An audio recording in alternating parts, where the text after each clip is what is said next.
Cielivan reclined lazily in the command chair of his ship, a self-satisfied grin plastered across his face. The bridge around him buzzed with activity as his crew prepared for what he, in his infinite wisdom, had deemed the perfect opportunity to prove his worth. He was, after all, Cielivan of the Voritani royal house, third son of the mighty Emperor Vordan. His brothers had already made their marks, warriors of great renown, conquering distant star systems, gaining glory for their name. But Cielivan, the so-called idiot prince, by those envious lesser nobles, had yet to achieve such greatness. That was about to change. Before him, displayed on the tactical screen, was his target, a small, unimpressive human freighter, drifting casually through the empty blackness of space. From the reports, it was carrying a simple cargo, nothing of particular value to anyone but its human owners. But that was precisely why it was perfect. A defenseless human vessel, ripe for the taking. No major fleet to contend with, no advanced weaponry, just a soft target that would deliver Cielivan the victory he needed. Humans, after all, were primitive. They'd only recently begun to crawl their way into the galactic stage, and while some of their technology was surprisingly clever, their reputation as a species left much to be desired.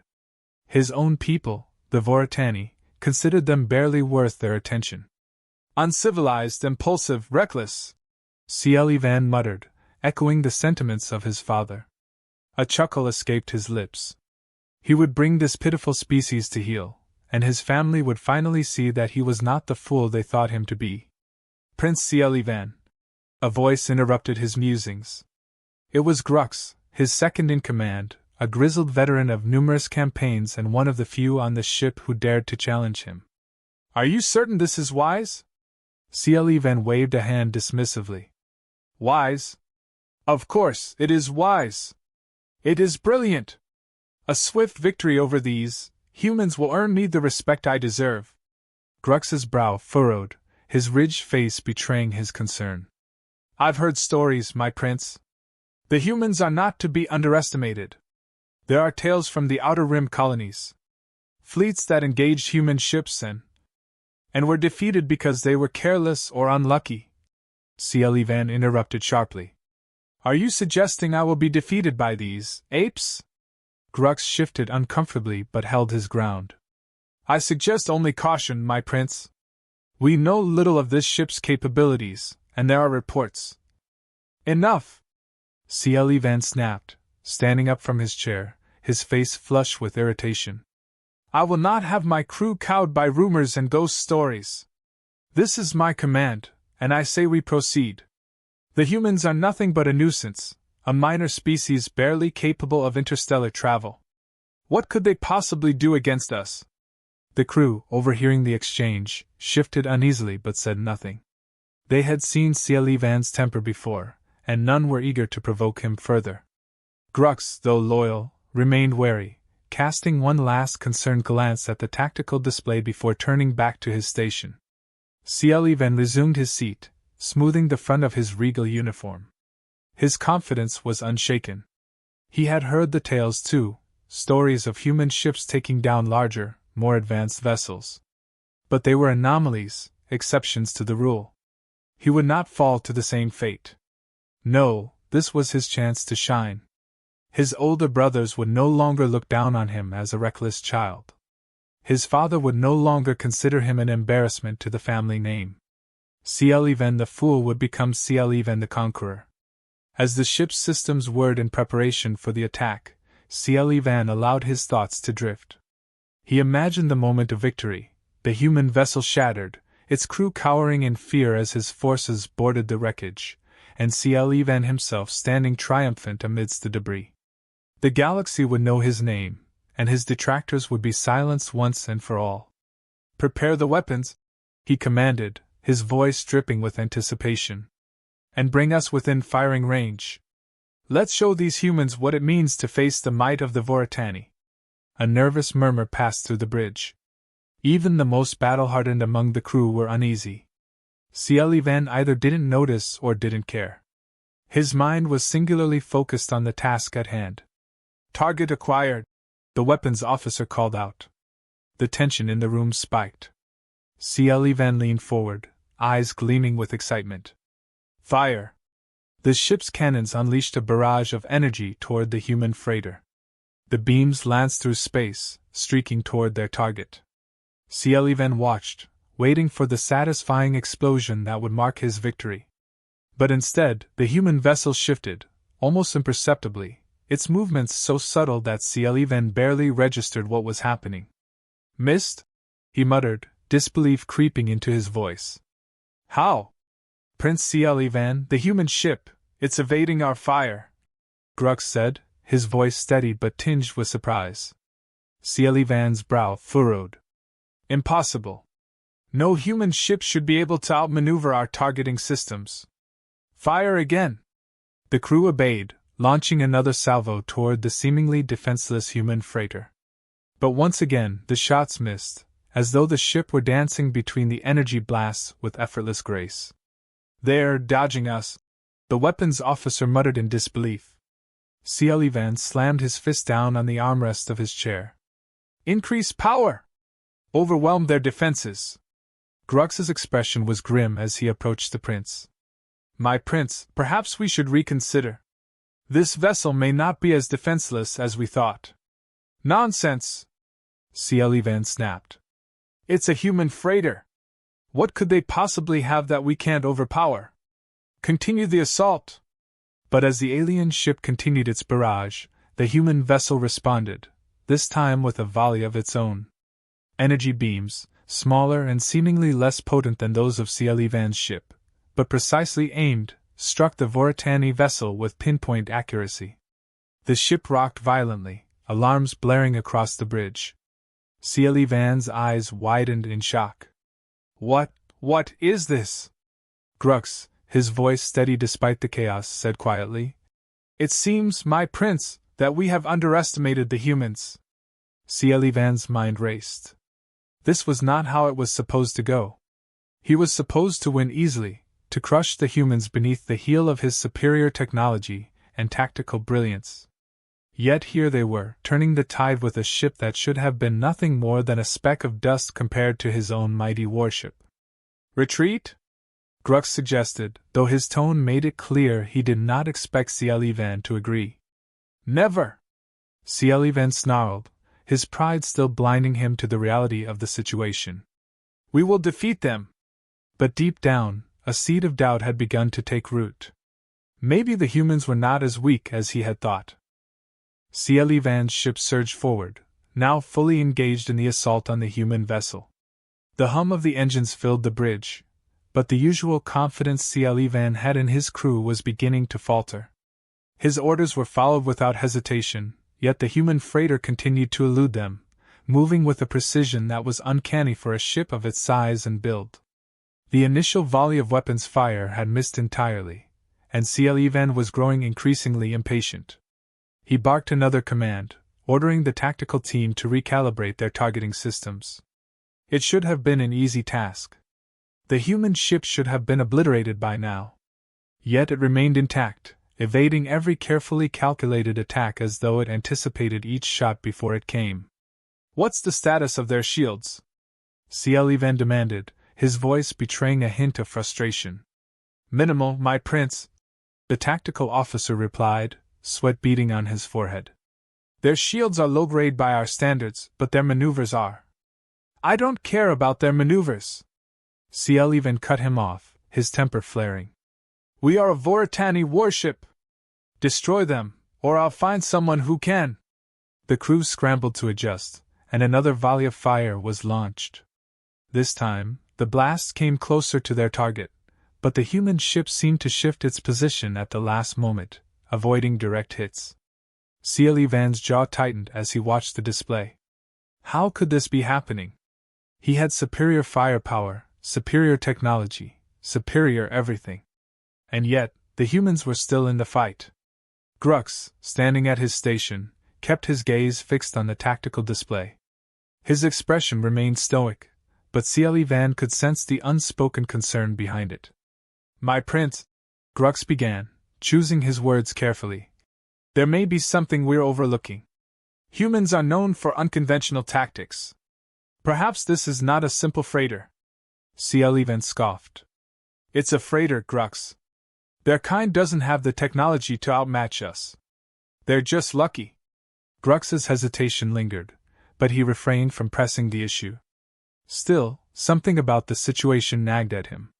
The humans had a reputation for defying odds, for using their ingenuity in ways that often turned the tide of conflict in their favor. Grux had seen it happen before in the outer colonies, though CL had dismissed those tales as exaggerations. Suddenly, the tactical display blinked as the human vessel fired back. Energy pulses, smaller and less intense than the Voritani's, shot from the freighter's weapons.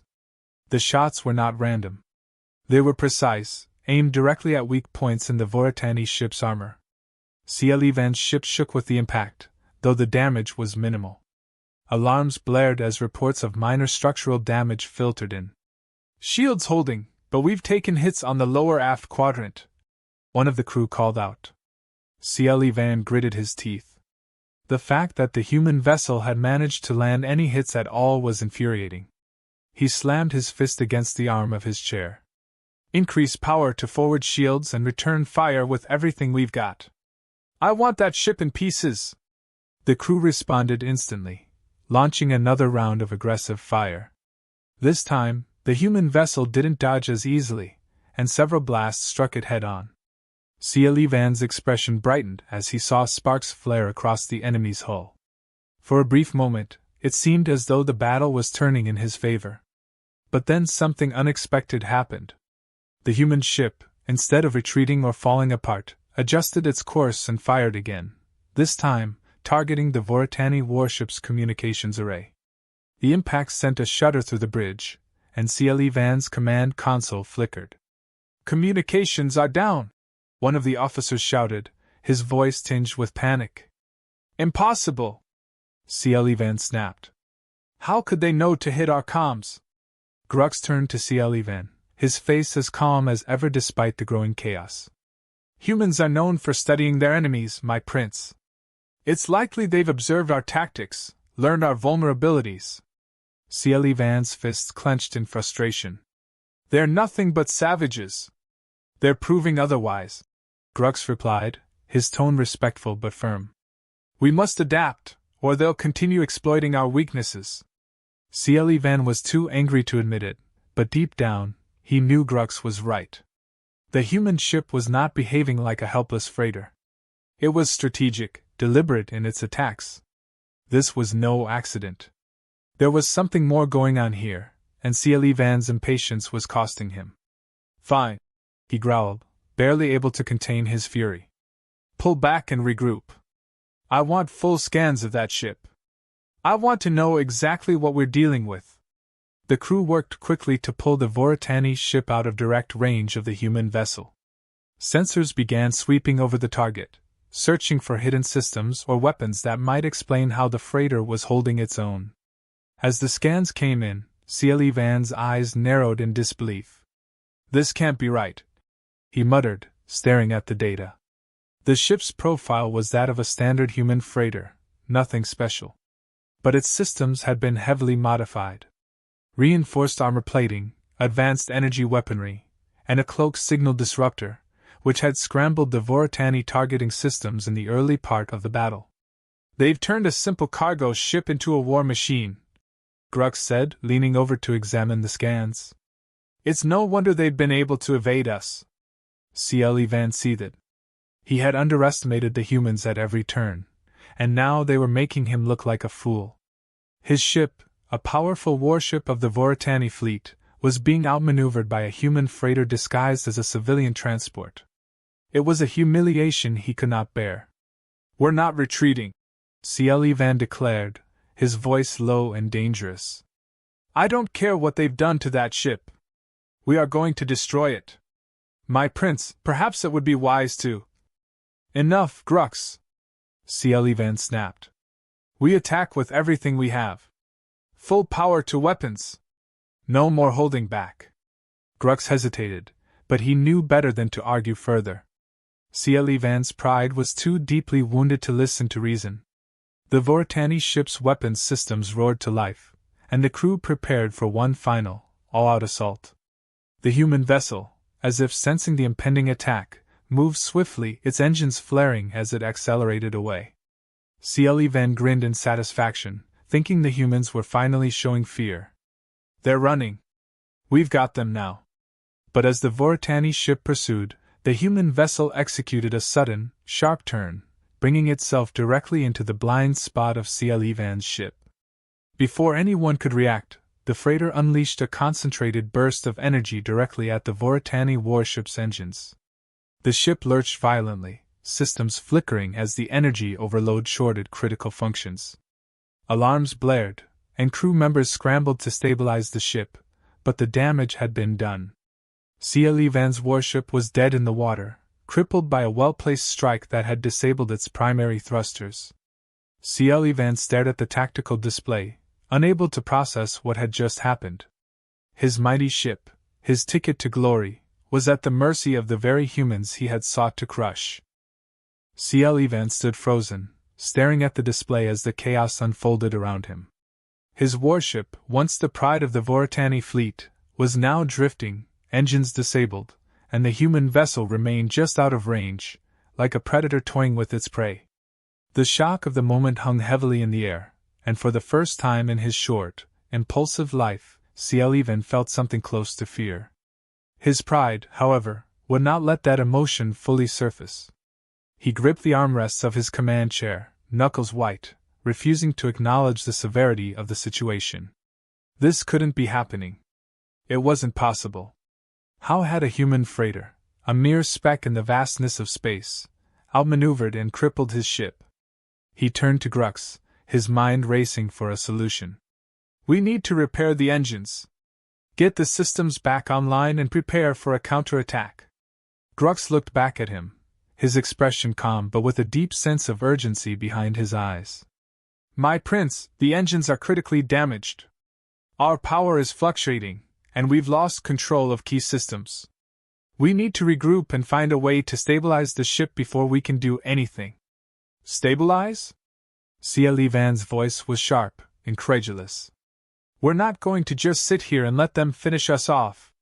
Grux held his gaze but didn't respond immediately. CLE could sense the unspoken challenge behind his silence. Grux knew the situation was more dire than CLE was willing to admit. But CLE was still grasping at his vision of victory, unable to let go of the idea that he could salvage the situation. They've hit us where we're most vulnerable, Grux continued, his voice measured but firm. If we don't regroup and assess our next move carefully, this could end badly. We've seen their tactics. They're not fighting like the humans we expected. CLE wanted to shout, to bark orders, to command his ship back to full operation, but the cold reality of the situation began to settle over him. The human ship hadn't just been lucky. They had anticipated every move, exploiting every weakness. This wasn't the act of a species that was as primitive or disorganized as CLE had believed. They were something else entirely, something dangerous. I refuse to surrender to a freighter, CLE muttered under his breath, more to himself than to Grux. Grux remained silent, but his expression said everything. This wasn't about surrender anymore, it was about survival. CLE's thoughts raced as the ship continued to drift. His mind flashed back to every boast he had made about humans, every time he had scoffed at their supposed ingenuity, their unpredictability. He had been so sure of his superiority, so convinced that his position as a prince of the Voritani Empire made him untouchable. Now, his arrogance had led him to this moment, floating helplessly in the cold void of space, at the mercy of the very beings he had dismissed as weak. His pride screamed for him to fight, to throw everything they had at the humans in one last desperate attempt to turn the tide. But another part of him, a part that he had long ignored, was beginning to whisper that this might be a fight he couldn't win. Open a channel, CLE said suddenly, his voice low. Grux blinked, clearly surprised by the command. To the human ship? CLE hesitated, the words bitter on his tongue. Yes. To the human ship. The crew worked quickly, and soon the tactical display shifted, revealing the bridge of the human vessel. To CLE's shock, The human captain appeared calm, almost indifferent. There was no gloating, no mockery, only a steady gaze that seemed to cut through Van's bravado. "Voritani ship," the human captain said, his voice calm but firm. "You've sustained heavy damage. Your engines are offline. You're in no position to continue this fight." Van bristled at the words, but he couldn't deny their truth. His ship was crippled, and the humans knew it. He could sense the unease among his crew. They had seen the state of the ship's systems, the growing list of failures cascading through their consoles. There was no point in pretending otherwise. "And what do you propose?" Van replied, his voice tight. He could barely get the words out. The human captain didn't miss a beat. "You can surrender, and we'll provide you with assistance. Or you can continue this, but I don't think that will end well for you." Surrender. The word felt like acid in Van's mouth. But the alternative, continuing this fight with a crippled ship and a demoralized crew, seemed even worse. He could already sense the shift in his crew's demeanor. They were tired, shaken by the damage they had taken, and unsure if they could survive another round of the human vessel's attacks. Van glanced at Grux, who met his gaze with a level look. There was no judgment in his eyes, no silent rebuke, just a recognition of the reality they faced. Van's fingers tightened around the armrests once more, his mind battling between pride and reason.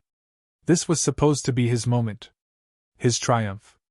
His chance to show the galaxy, and his family, that he was more than just the idiot prince. But instead, here he was, facing the humiliation of defeat at the hands of a species he had long underestimated. "Lower our weapons!" Van finally ordered, his voice barely above a whisper. The words tasted bitter, but the weight of the situation was undeniable. "Prepare to surrender." The crew moved quickly, lowering the ship's weapons systems and signaling their compliance. Van felt the tension on the bridge shift. There was no relief, no sense of peace, just a heavy resignation that this battle was over, and it wasn't theirs to win. The human captain acknowledged their surrender with a simple nod, and the screen blinked off, leaving Van to sit in silence on the bridge of his defeated ship. For a long moment, no one spoke. The only sounds were the low hum of the damaged systems, and the occasional crackle of energy flickering through the ship's infrastructure. Van stared at the tactical display, watching as the human vessel moved closer, no longer an enemy but something much worse, a reminder of his failure. Grux approached quietly, standing by his side. "You made the right call, my prince." Van didn't respond immediately. His mind was still reeling from the turn of events, from the realization that everything he had believed about humans, about their weakness, their inferiority, had been wrong. "I underestimated them," Van said finally, his voice heavy with the weight of his admission. Grux nodded, his tone respectful but firm. "Many do. They're not like us, but that doesn't mean they're weak. They fight differently, think differently. But they're capable of much more than we give them credit for." Van sighed, leaning back in his chair. His hands relaxed, finally unclenching after what felt like hours. The arrogance that had driven him into this battle now felt like a heavy burden, one he wasn't sure how to shed. For now, all that mattered was survival. And for the first time in his life, Van understood that being a prince didn't guarantee victory. In fact, it guaranteed nothing at all. Van sat in his chair, the weight of defeat pressing down on him like never before. The cold, indifferent glow of the ship's displays cast a pale light across the bridge. His crew worked quietly around him, doing what they could to manage the damage and ensure that their survival systems remained operational. The once mighty warship of the Voritani fleet now felt small, broken, and insignificant. A part of Van still couldn't believe what had happened. He had surrendered to humans. A species he had considered beneath his notice, beneath the might of the Voritani. He had spent his entire life believing in his own superiority, in the inherent greatness of his people. And yet, here he was, the price of his arrogance evident in the silence of his crew, the flickering lights, and the disabled ship. "Status report," Van finally said, his voice quieter than usual. Grux approached, his posture steady, but there was a subtle softness in his tone. The humans have agreed to help with repairs, but our engines will take time to fix. We're dead in space for now. Van nodded, not trusting himself to say much more. The humiliation of the situation stung deeply, but what hurt more was the realization that he had no one to blame but himself. His crew had followed his orders, trusted him to lead them to victory. He had led them into a disaster instead. He turned his gaze toward the display screen, where the human ship still lingered nearby. It was a simple vessel, nothing like the elegant, technologically superior designs of the Voritani fleet. But it had outsmarted him at every turn, using clever tactics and precision to cripple his ship. The realization gnawed at him. He hadn't just been defeated in combat, he had been outwitted. How did they do it? Van muttered, more to himself than anyone else. Grux, hearing the question, answered anyway. They studied us, adapted to our tactics. They think differently than we do, my prince. They fight with creativity, not just brute force. Van grimaced. It was a hard truth to swallow. All his life, he had been taught that the Voritani were the pinnacle of strength and intelligence, the dominant power in the galaxy. Other species, particularly the humans, were seen as lesser beings, useful, perhaps, but not equals in any meaningful sense. But now, as he sat in the wreckage of his pride, Van was forced to confront a reality he had long ignored. The humans were not weak. They were not primitive. They were something else entirely, something far more dangerous. They were adaptable, resourceful, and perhaps worst of all, they were not afraid to fight dirty.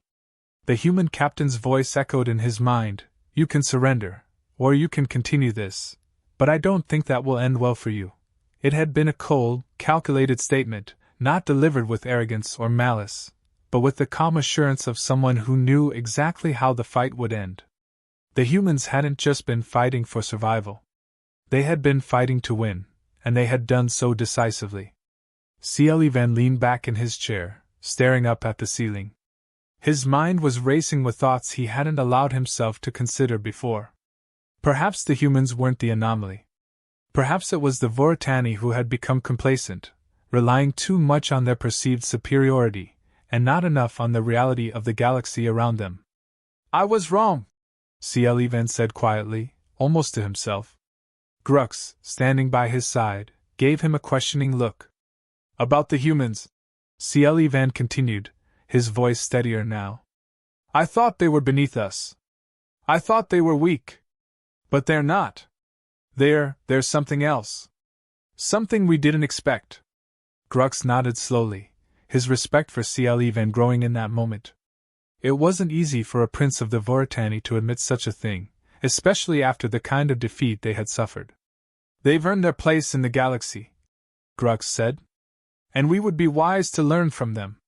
Van looked at him, the weight of the truth settling heavily on his shoulders. "You warned me. I didn't listen." Grux didn't respond, but his silence was answer enough. Van had been reckless, driven by his desire to prove himself, to earn the respect of his family and his people. He had ignored the warnings, pushed aside the concerns, all in the name of victory. And now, that very desire had led him here, to defeat, to surrender. "What will they say?" Van asked quietly, thinking of his father, his brothers, the entire Voritani Empire. "When they hear that I surrendered to humans?" Grux considered the question carefully before answering. "They'll talk. There will be those who mock you, who call you weak. But there will also be those who recognize that you made the only choice you could. You saved your crew. You lived to fight another day." Van sighed, unsure whether that would be enough to satisfy his critics. His brothers would surely never let him live this down. They had always been the warriors, the conquerors, while he had been the outlier, the impulsive one, the reckless one. And now, he had proven them right. But there was something else beneath the surface. Something he hadn't expected. As much as the thought of returning home in defeat gnawed at him, there was a strange sense of relief as well. For the first time in his life, Van wasn't chasing after the approval of others. He wasn't trying to outdo his brothers or prove his worth to his father. He had made a decision not out of pride, but out of necessity. And in that decision, he had found a strange kind of clarity. The humans hadn't just defeated him in battle. They had shown him something about himself, something he hadn't wanted to see. He had been so focused on his own glory, on proving that he wasn't the fool everyone thought him to be, that he had lost sight of what truly mattered. Now, in the aftermath of his defeat, he understood that there was more to being a leader than victory. Sometimes, survival was the victory. Van stood up, his movements slower, more deliberate than before. He looked out at the stars beyond the viewport, the vastness of space stretching out before him. For the first time, he didn't feel like he was trying to conquer it. Instead, he felt a quiet respect for its vastness, for its unpredictability. "We'll return to the Voritani," Van said, his voice stronger now. "But not as conquerors. Not this time. We'll return and we'll learn. The humans, they've shown us that we still have much to learn." Grux nodded, a faint smile touching his lips. "A wise decision, my prince." Van didn't respond immediately. He simply stood there, looking out into the endless expanse of stars, his mind clearer than it had been in a long time. He wasn't Van the idiot prince anymore. He wasn't Van the conqueror either. He was something else, something he hadn't yet fully understood. But he would in time. And when that time came, he would be ready.